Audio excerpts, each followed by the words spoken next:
Hello again. Well, this is Jonathan Gruber. I think he was sent to the American people as a gift.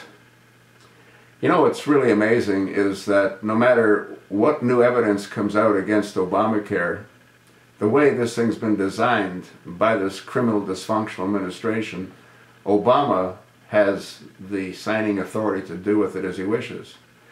And no matter what the new Republican-controlled Senate sends to him, he'll just veto it. Yeah, he has no interest in changing anything to do with Obamacare.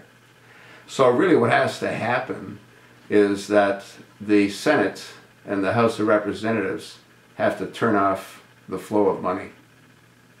Yeah, they have to starve this monster to death.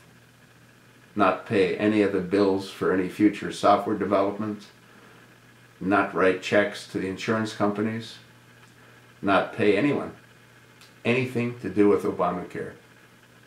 If the House doesn't do that, well, then the House and the new Republican Senate is as complicit in destroying our healthcare system as is Obama and as is folks like Jonathan Gruber.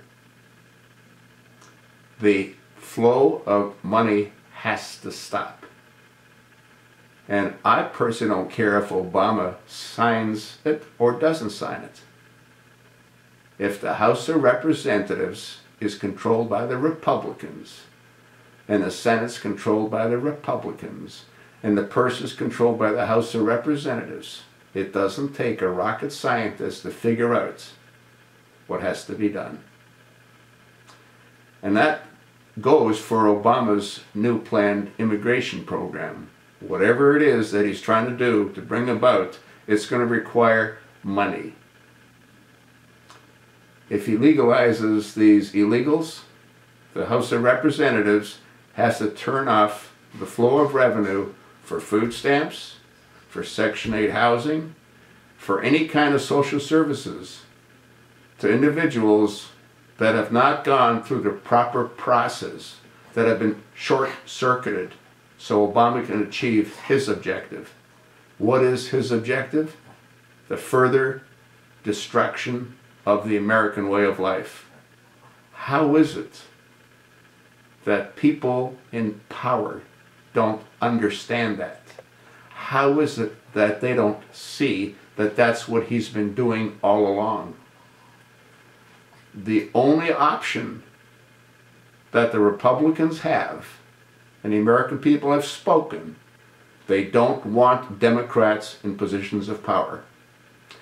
I personally believe the Democrats that retained their seats were selected by this administration to retain their seats. And a lot of the votes that they received to retain their seats were fraudulent.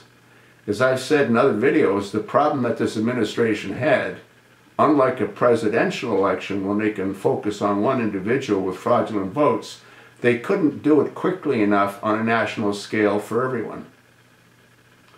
And we saw what they did with Mary Landrieu. They cut her adrift. And when they realized the ramifications of doing that, they decided to once again support her. She's not going to win. It's over for the Democrats.